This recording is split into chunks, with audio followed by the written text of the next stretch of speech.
तेरा चरित्र को अगर समझ लिया तो जीवन में कभी धोखा नहीं खाओगे।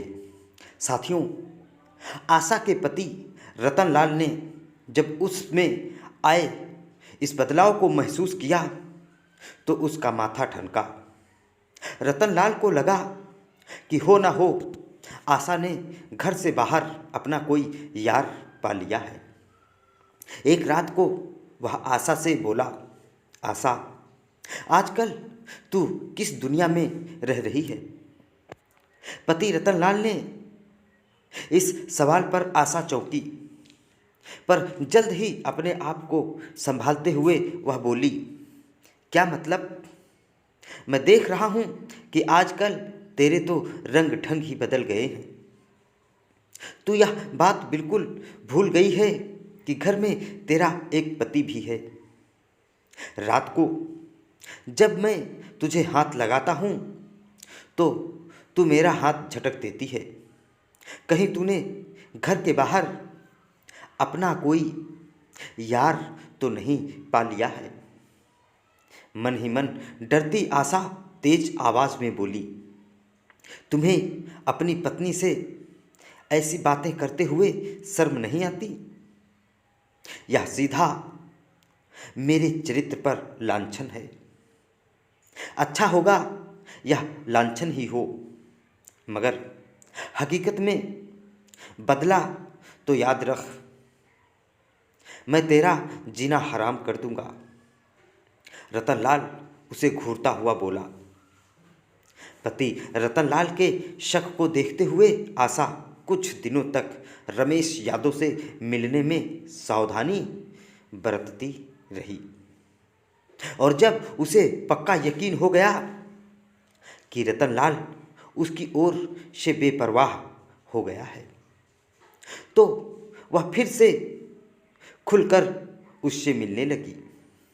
पर रतनलाल उसकी ओर से लापरवाह नहीं हुआ था, बल्कि चोरी छिपे उसकी हरकतों पर नज़र रख रहा था। कुछ ही दिन के बाद रतनलाल को मालूम हो गया कि आशा ने रमेश यादव नामक एक अपराधी से यारी गांठ ली है और उसके साथ मिलकर रंगललियां मनाती है। सच्चाई जानते ही उसका खून खौल उठा। एक रात जब वह घर लौटी तो रतनलाल बोला, कहाँ से आ रही है तू? पुलिस स्टेशन से। पता है इस समय रात के 11 बजे हैं। रतनलाल उसे घूरता हुआ बोला, मैंने पुलिस स्टेशन फ़ोन किया था। मालूम हुआ कि तू वहाँ से शाम के 7 बजे ही निकल गई थी। रास्ते में एक सहेली मिल गई थी, उसी के साथ उसके घर चली गई थी। आशा उससे नज़रें चुराते हुए बोली, और तुम्हारी उस सहेली का नाम रमेश यादव है? रतनलाल गुस्से से चिल्लाया। यह कहते हुए तेरी रूह कांपती है कि तू अपने इसी यार के साथ रंगरलियां मनाकर वापस लौट रही है। आशा बौखलाई हुई सी उसे देखती रह गई। बोलती क्यों नहीं? यह सरासर झूठ है, आशा कांपती हुई आवाज में बोली। बदले में रतनलाल उसकी ओर लपका, फिर उसके गाल पर एक जोरदार थप्पड़ रसीद करता हुआ बोला, तू क्या समझती है मैं अंधा और बहरा हूँ? मुझे कुछ भी दिखाई या सुनाई नहीं देता है? जानती है जिस रमेश यादव की तू आजकल प्यारी बनी हुई है, उसके फार्म हाउस का गार्ड मेरा दोस्त है। कल वह मज़े ले लेकर कह रहा था कि उसके साहब ने आजकल एक रखेल पाल रखी है जिसका नाम आशा है और वह घंटों उसकी बाहों में झूलती और वासना का नंगा खेल खेला करती है। आशा के मुंह से बोल नहीं फूटे। दूसरी ओर गुस्से से पागल हुआ पति रतनलाल उसे पीटता चला गया। रतनलाल उसे पीटकर घर से निकल गया, पर आशा घंटों बेइज्जती और बदले की आग में जलती सिसकती रही। अगली मुलाकात में रमेश यादव से जब आशा ने ये सारी बातें कहीं तो वह गुस्से से उबलता हुआ बोला। उसकी यह हिम्मत कि वह रमेश यादव की यार पर हाथ उठाए, पर तुम फिक्र ना करो, मैं जल्द ही उसका इलाज कर दूंगा, बस तुम्हें मेरा साथ देना होगा। आशा ने उसे इसकी सहमति दे दी। आशा के घर के दरवाजे पर एक खास अंदाज में थाप पड़ी। इसे सुनते ही बिछावन पर आंखें मूंदे लेटी आशा ने अपनी आंखें खोल दी। वह चुपके से बिछावन से उतरी, फिर बिछावन पर गहरी नींद में सोए पति रतनलाल पर एक गहरी नज़र डालने के बाद दरवाजे की ओर बढ़ गई। उसने जब दरवाज़ा खोला तो रमेश यादव जल्दी से अंदर आता हुआ बोला, कहाँ है? अपने कमरे में गहरी नींद में सोया पड़ा है। चलो, रमेश यादव बोला। आशा ने अंदर से दरवाज़ा बंद कर दिया, फिर कमरे में आ गई। कमरे में बिछी चारपाई पर पति रतनलाल दीन दुनिया से बेखबर सो रहा था। बिछावन के पास पहुंचकर रमेश यादव ने आंखों ही आंखों में आशा को कुछ इशारा किया, फिर चुपके से बिछावन पर चढ़ गया। उसने रतनलाल के बगल में पड़ा तकिया उठाकर उसके मुंह पर रखा, फिर उसके सीने पर सवार होकर अपनी हथेलियों का पूरा वजन तकिए पर डाल दिया। दबाव पड़ते ही रतनलाल ने अपनी आंखें खोल दी।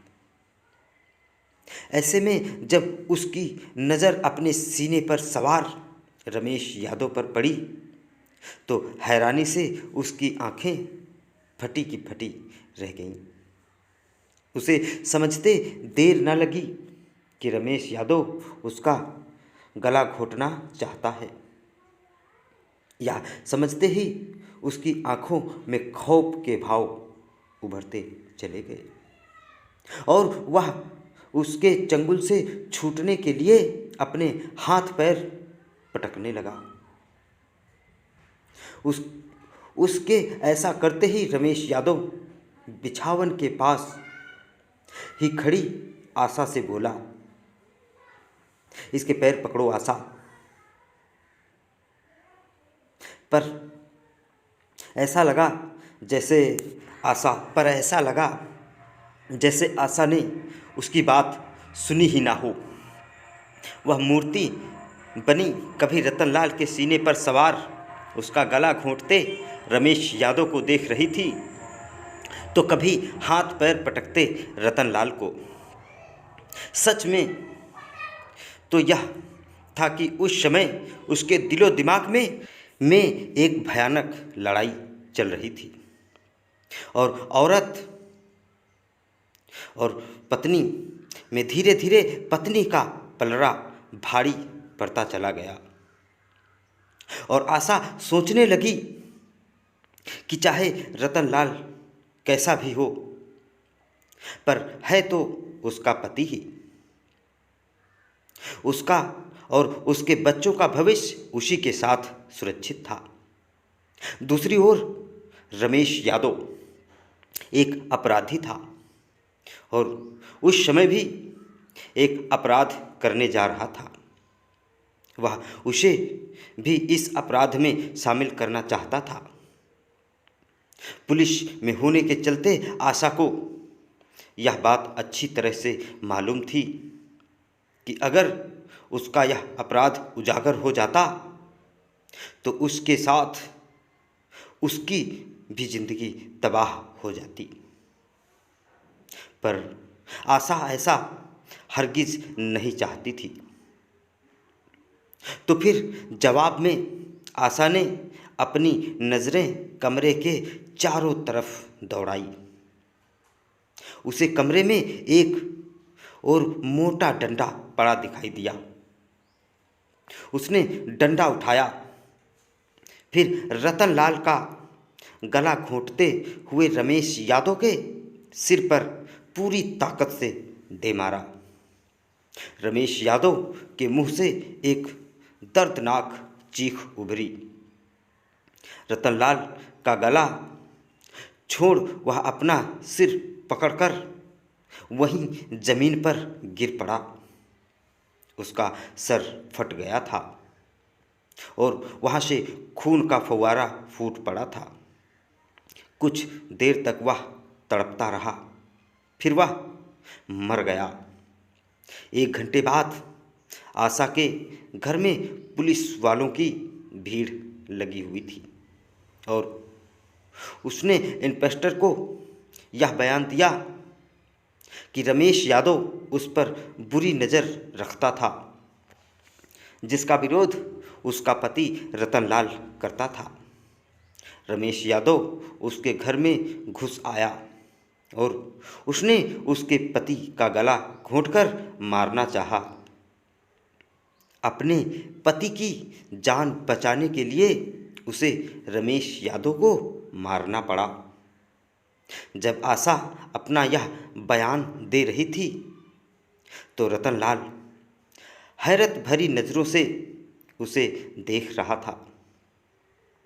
आशा के इस बर्ताव ने उसे शक्ते में ला दिया था और वह यह सोचने पर मजबूर हो गया था कि लोग यह गलत नहीं कहते हैं कि औरत का चरित्र इंसान तो क्या कोई नहीं समझ सकता।